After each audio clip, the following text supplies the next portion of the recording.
prijatelji, dobrodošli v prvem podcastu portala eMaribor.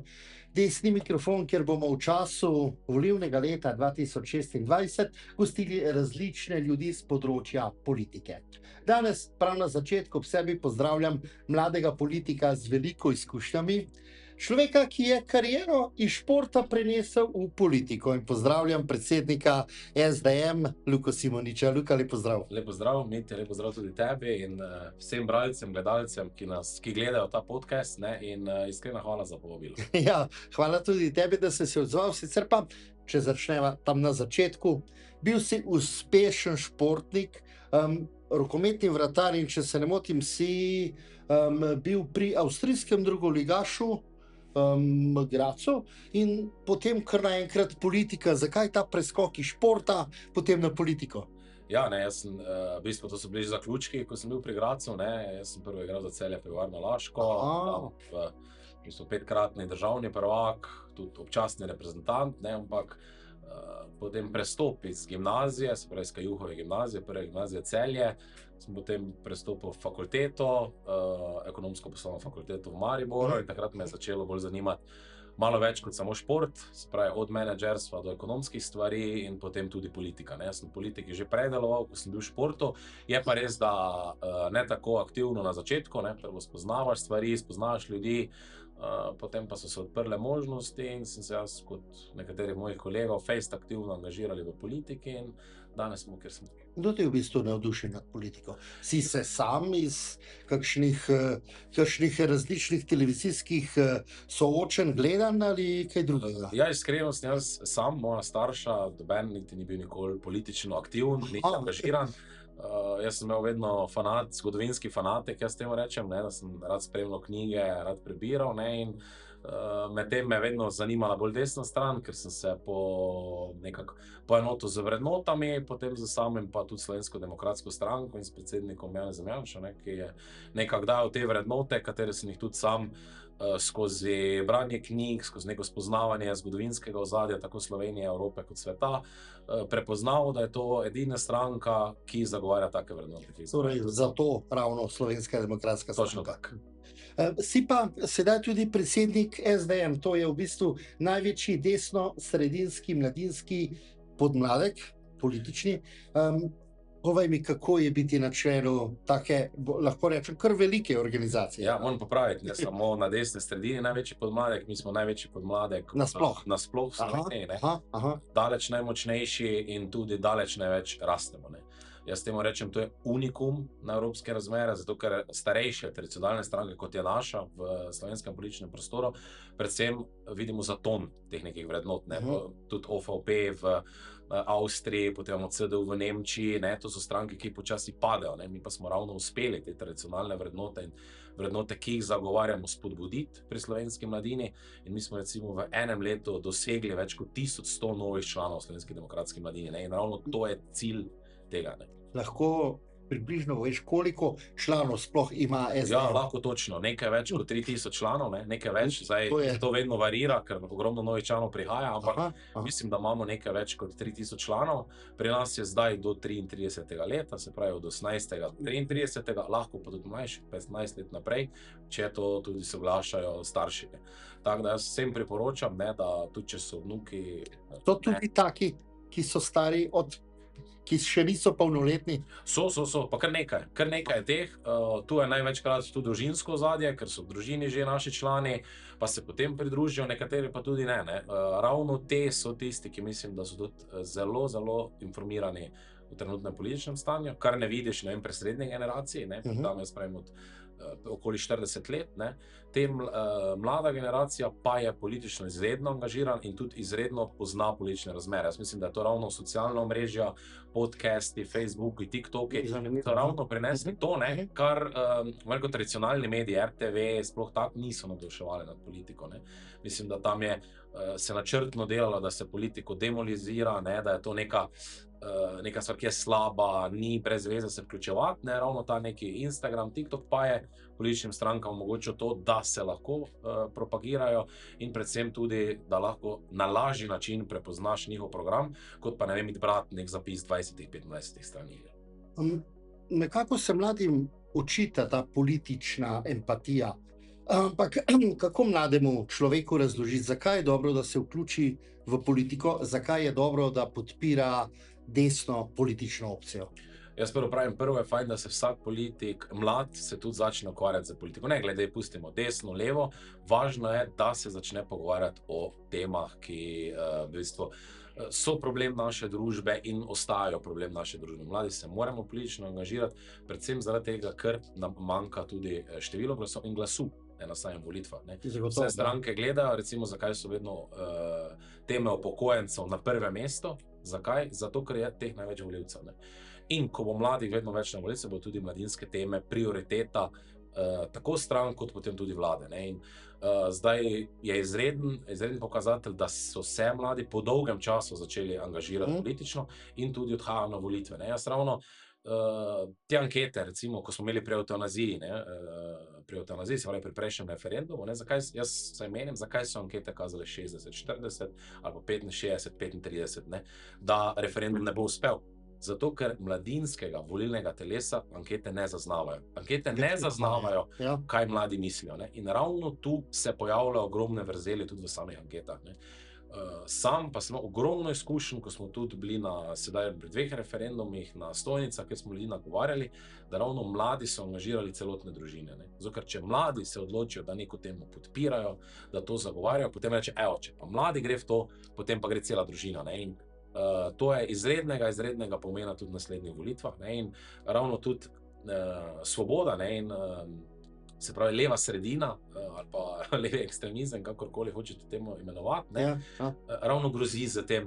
Mladi se obračajo na desno. In tudi v parlamentu to večkrat poudarjajo, kar je res. Jaz pravim, veste, kakšen problem je, če to že javno govorijo. Če bi bilo to mali razmiki, oni tega ne bi nagovarjali, to je pa res za njihov pol postal gromozanski problem. In jaz vam rekel, da smo tudi zelo veseli, ker v vseh organizacijah, tudi Slovenska demokratska mladina je prisotna, tako v dijaških organizacijah, študentskih organizacijah, in mi res kujemo politiko znotraj politične stranke. Imamo tudi podpredsednika največje politične mladinske organizacije v Evropi, to je Podmladek Evropske ljudske stranke, kjer pa se tudi dogajajo spremembe, da Evropska ljudska stranka, verjamem, da počasi znova prihaja na tisti desni konzervativni pol, ki ga manjka, ker je tako EPP izgubil tiste racionalne vrednote, zakaj je tudi nastal.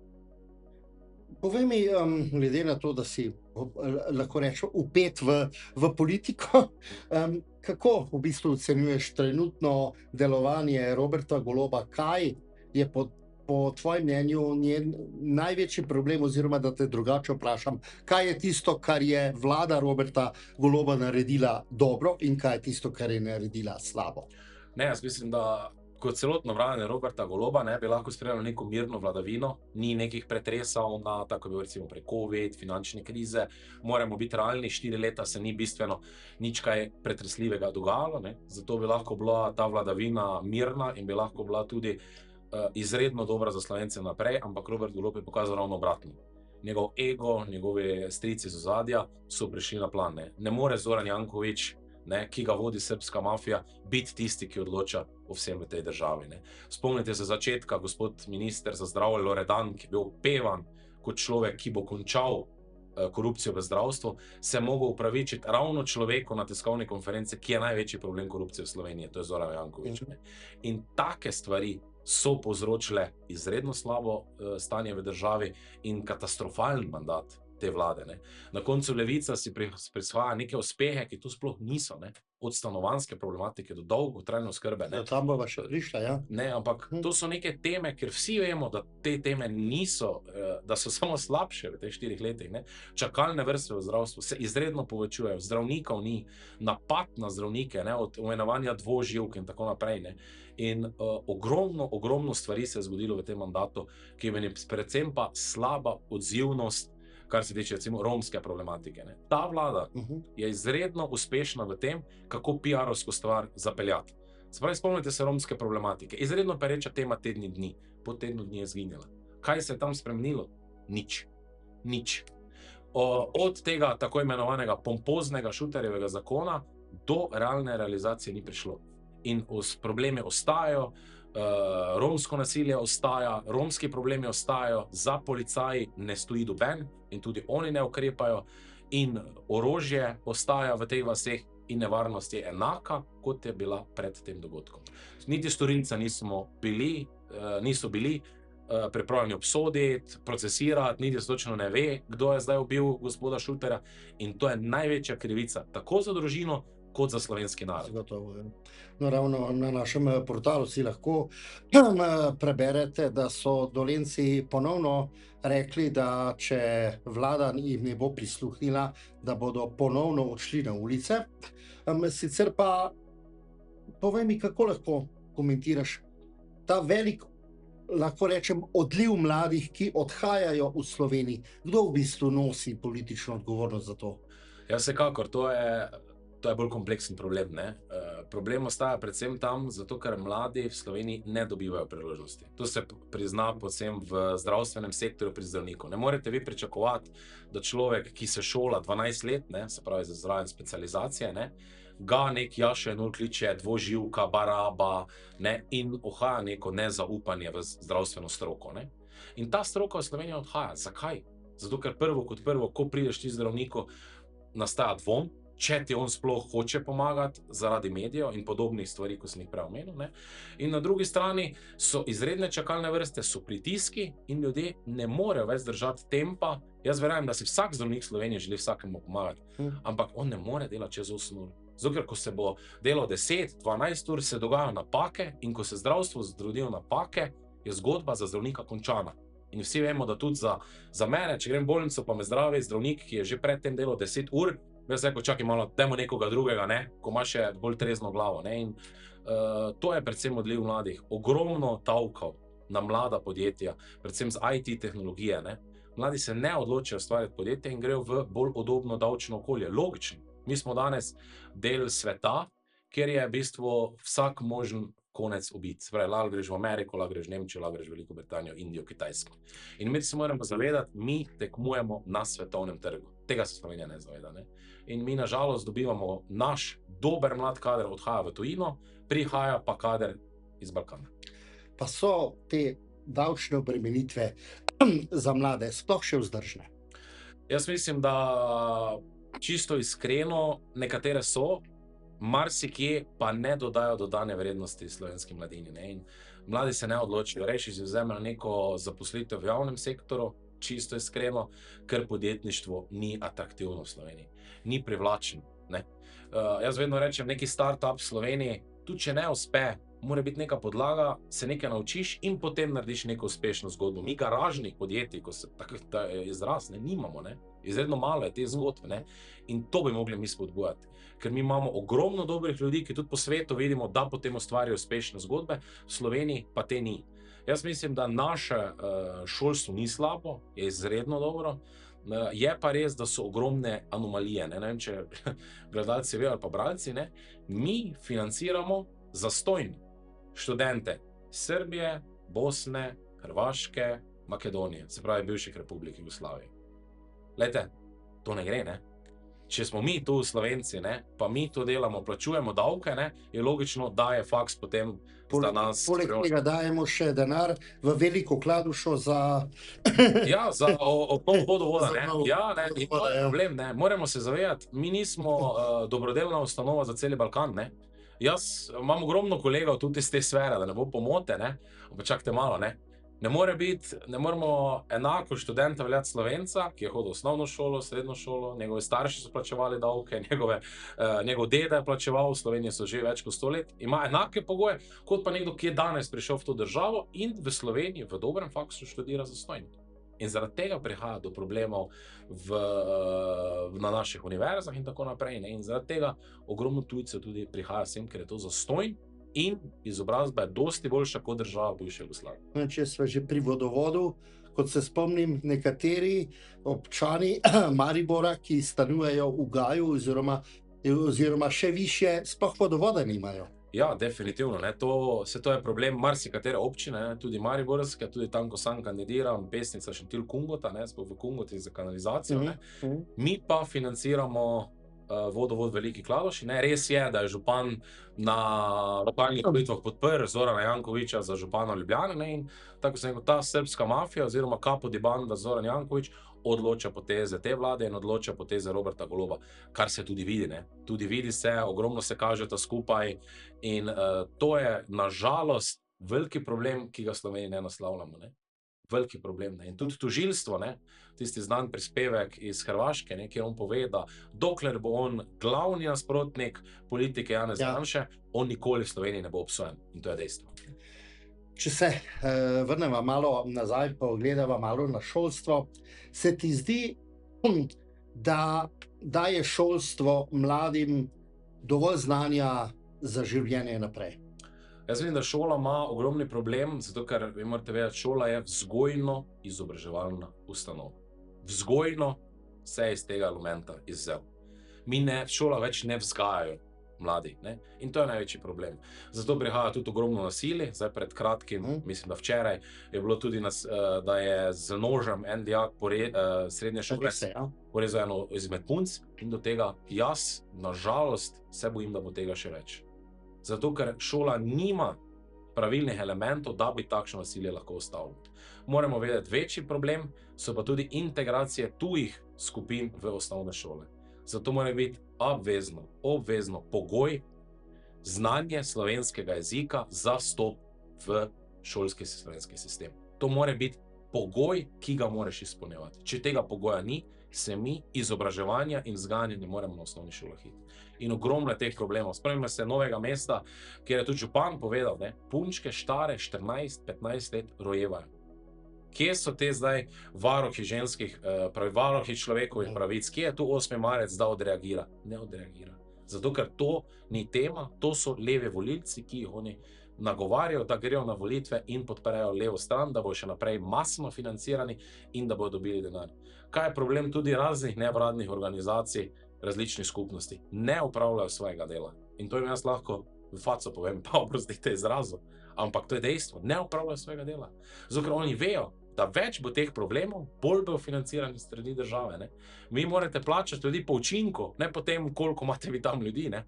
Če vedno znova prihajajo iste ljudje in ne vzgajamo, ne znajo slovenskega jezika, se ne prilagodijo na slovenski družbi, ne, je to prvo problem za ljudi, ki prihajajo iz teh okolij, tako Kosovarjev, Albancev, Ciganov in tako naprej, kot slovenskega državljana, zato ker pač sobivati ne moremo. In na to nastajajo problemi, ki nastajajo. Če se oni integrirajo v družbo, je pa to čisto drugačna in uspešna zgodba, kot recimo v Prekmurju. Ampak to moramo vedeti, to je integracija potekala več kot 20 let. Zagotovo, ja. In to ne moramo zdaj primerjati z Dolenjsko in Prekmurje, ker to kot minister Mesec večkrat enači, ne. To ni res, ne. In to, kar on govori, je totalen bullshit, zato ker to ne drži. In tam je integracija potekala dolgo in tudi v nekih primerih tudi ekstremno, ne. In tega se moramo zavedati. Politika, to pa je tista rak rana te vlade. Kako v bistvu ocenjuješ tisto vladno parolo, ko so govorili o 1000 javnih stanovanjih in tako naprej? Ja, govorili so 30 tisoč, ne. Tako da, ironija, ne. Ironija, bom rekel, tako kot ta vlada dela, ne, samo piarovsko dajmo nekaj vreč, na terenu nič. V bistvu se je ta vlada odpirala samo stanovanjske objekte, ki jih je že postavila temelj prejšnja vlada, kar smo morali biti realni. Največji pa je problem, ki ga danes opažamo, je pa cene nepremičnin. Zakaj? Dokler cene nepremičnin še vedno rastejo, ne? Mi moramo vedeti to, kaj danes Levica govori, smo zgradili ta javna stanovanja. Komu bo ta javna stanovanja namenjena? Dobenemu Slovencu. Ampak samo tujcem, ki prihajajo v to državo in niso plačali niti evra državnega denarja za postavitev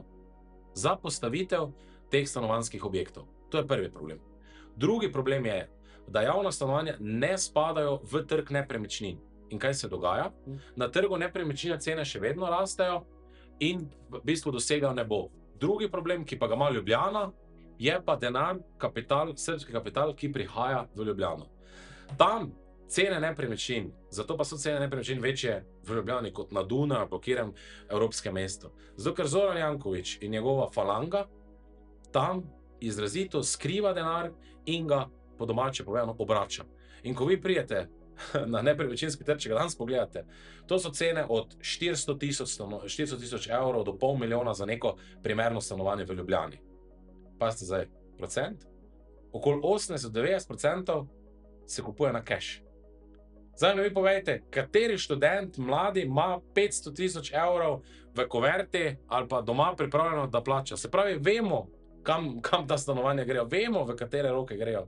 In to je problem, ki ga ima nepremičninski trg. In zato, če mi prijemo oblast, moramo prvo takoj sprejeti zakon, ki bo stanovanja dodelil mladim družinam in slovenskim družinam, ki so že dlje časa tukaj.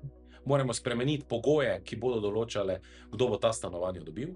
In nažalost, čeprav bo marsikdo tu kritiziral, ampak jaz mislim, da po mojem mnenju je to potrebno, se mora začeti vsaj delno država vmešavati tudi na nepremičninski trg. Zakaj? Zato, ker ga ne moremo ustaviti. Trenutno ga kapitalski trg ne more ustaviti. In jaz mislim, da bo tu stanovanjski sklad mogel poseči tudi v trg nepremičnin, da bo znižal cene stanovanj tako v Ljubljani, Mariboru in drugod. Ker če pa pogledamo celo Slovenijo, pa cene nepremičnin ostajajo sorazmerno normalne. Zato je potrebna ogromna decentralizacija in predvsem, da se začne graditi po celotni Sloveniji. Glejte, z Ljubljane, Maribor, ura pa pol. Koper, Ljubljana, ura. To niso neke razdalje, ki bi jih lahko imeli, ki jih imajo Američani, ko morajo z letalom iti na drugi konec države. To so razdalje, ki so možne prevoziti in predvsem važno je, da se začne obsežna decentralizacija. Če vi danes zgradite 80 najemnih stanovanj v Ljubljani ali pa jih zgradite v Šentilju ali pa v Pesnici, bo cena teh gradenj izjemna razlika. In vi morate vedeti, ravno tu mi očitamo levici, kam gre poraba javnega denarja. Vi morate vedeti, ko oni gradijo v Ljubljani, preplačujejo projekte za 2 do 3-krat. Kdo je v bistvu kriv za to? Trg ali politika ali... Predvsem politika, vse trg se uravnava sam, večinsko, ampak problem je, da politika non-stop posega v ta nepremičninski trg in ga ne zna pravilno regulirati in vedno znova prihaja do večjih cen stanovanj. Jaz pa mislim, da primer Ljubljane, tako kot sem povedal, pa je ravno problem. Zoran Janković in njegova ekipa, ki vemo, kako deluje in predvsem, da ta cena stanovanj ne pade. To mladi vidijo. Jaz ogromno tudi podcastov pogledam, kjer ljudje z različnih sfer vidijo, se čudijo, kako lahko v bistvu sploh mladi pride do nekega stanovanja. In mi smo tudi rekli, tudi država mora tu skočiti pomoč, dodati olajšave in predvsem omogočiti, da mladi dobijo svoje stanovanje. Zato, ker to si mladi želijo. Vi, če pogledate vse ankete, mladi si želijo svoje stanovanje, želijo si, da bi tam lahko vzdrževali svoje družine, predvsem pa želijo si tudi iti v hiše. Na podeželje živeti, ker tam je boljše življenje kot v Ljubljani, če mene vprašate, ali pa v večjih središčih. In tu mora država narediti vse, da začnemo obnavljati starejše stavbene objekte, da pride do različnih sofinanciranj, ki je možnost, do stavbnih zemljišč, da pride dosti hitreje in da pride dosti prej do svoje hiše, tudi preko birokracije. Danes to traja, gledajte, toliko, da ti mine. To je nekakšna rešitev, ki jo zagovarja tudi SDM? Definitivno ne. Mi moramo omogočiti lajši dostop do stanovanj in predvsem omogočiti gradnjo hiš in gradnjo na podeželju z lajšano obliko in predvsem to, da država pri tem pomaga in da so tudi bančno okolje ugodna. Ne pa, da vi pridete na banko, pa če imate enega otroka, ste praktično kreditno nesposobni. Tudi SDM bo te zadeve zagovarjala tudi v parlamentu, vkolikor boste imeli predstavnika SDM v parlamentu? Definitivno mi že imamo zdaj predstavnike v SDM, je pa tu ključna vlada. Glejte, tu ni, če si ti v opoziciji, lahko si mečemo pesek v oči, trenutno mi ne moremo sprejeti ničesar, naši predlogi so preslišani in samo prihajajo pamfleti levice in to samo škodi slovenski družbi. Kaj pa tradicionalne vrednote, kako bi to približali mladim?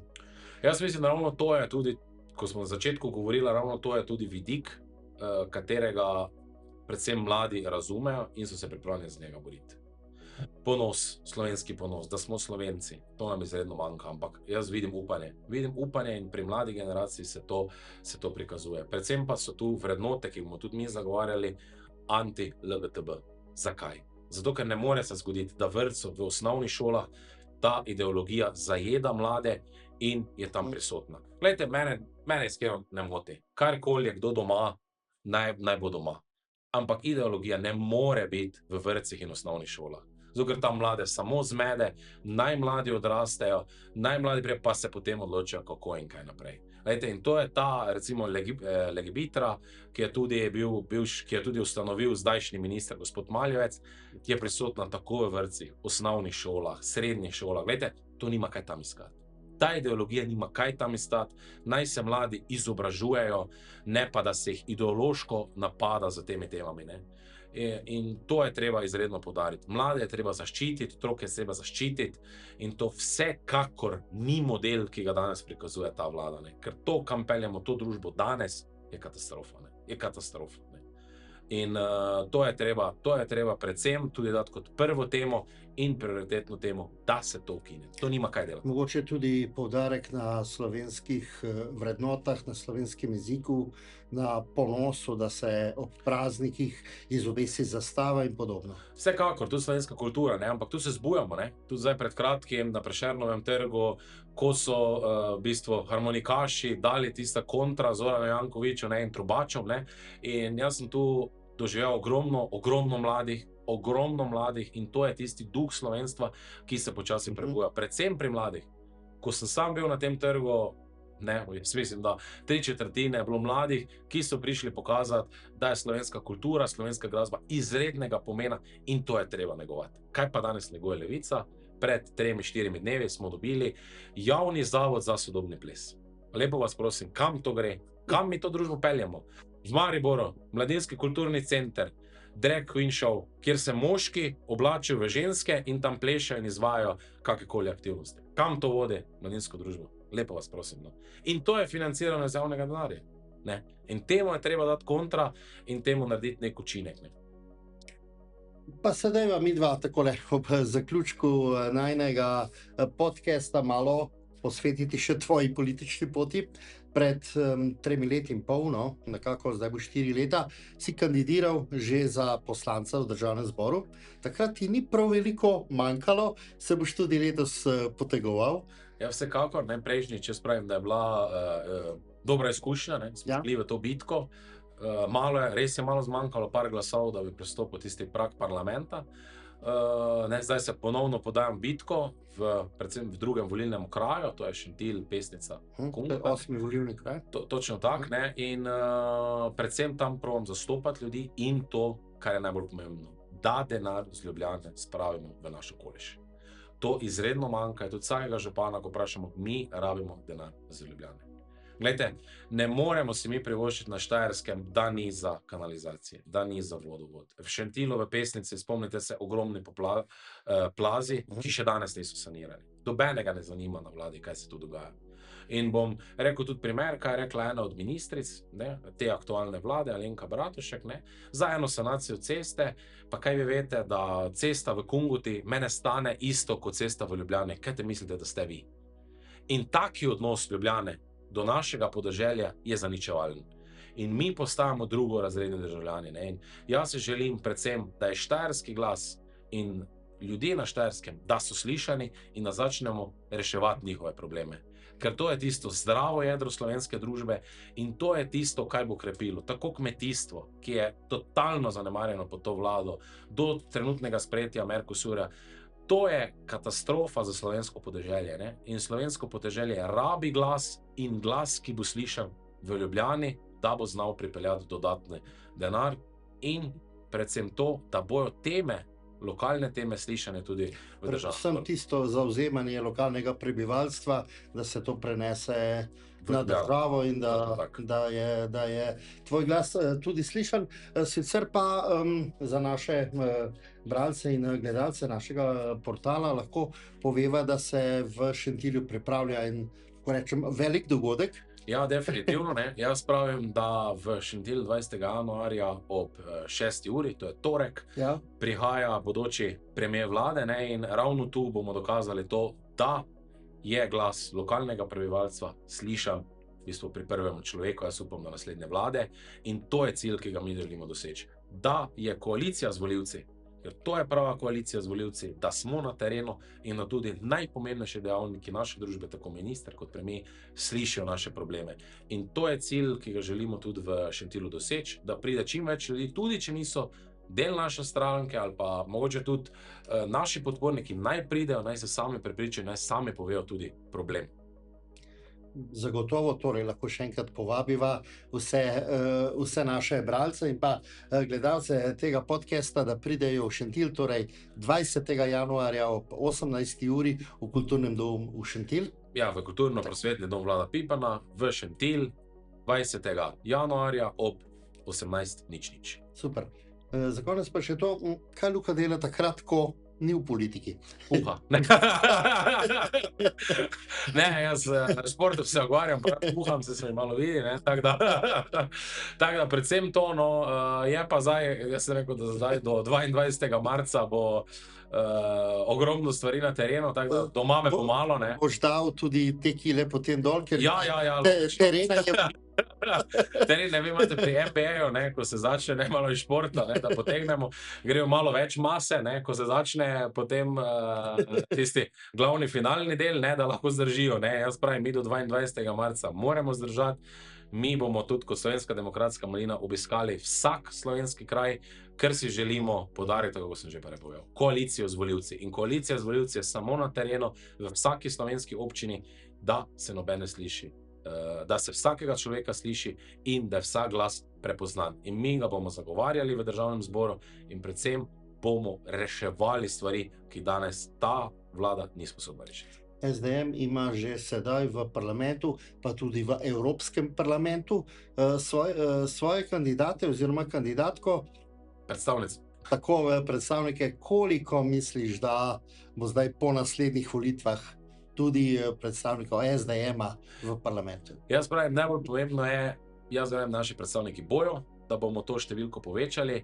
Predvsem cilj pa je, da se mladi angažiramo in da tudi mlade spodbudimo, da se ukvarjajo s politiko. Imamo tudi ogromno svetnikov, podžupanov, tako kot se samo rekel, predstavnikov v državnem zboru, predstavnic v Evropskem parlamentu in to je velik uspeh za Slovensko demokratsko mladino. Mi želimo mlade aktivirati, da se ne bojijo povedati svojega mnenja in da so ponosni to, kaj so. Zato, ker Slovenska demokratska mladina ne zagovarja, da obstaja 86 spolov, ampak da spola obstajata samo 2, ne zagovarja tujega človeka, ampak zagovarja slovenskega človeka in Slovenska demokratska mladina definitivno zagovarja nizke davke in slovensko kulturo in slovensko spoštovanje. In to je Slovenska demokratska mladina, ki si jo želimo in jaz verjamem, da marsikdo s ponosom pove, da je del te organizacije in da je del tega, kar si prihodnost Slovenije želi. Ker brez tega, žal, Slovenija v prihodnjih 100 letih ne vem, če bo, ali oziroma kako bo stala v kakšni obliki. In za zaključek še tvoja ocena,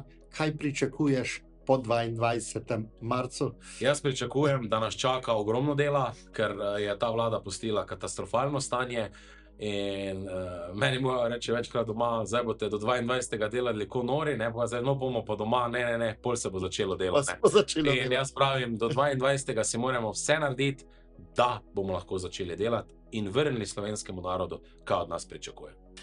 Luka, iskrena hvala, da si vzel čas za naš podcast. Mi pa bomo, dragi gledalci in gledalke in pa tudi bralci našega portala, še zelo aktivni v tem mesecu, vse tja do volitev in marsikaj boste še izvedeli tukaj na našem portalu emaribor.si.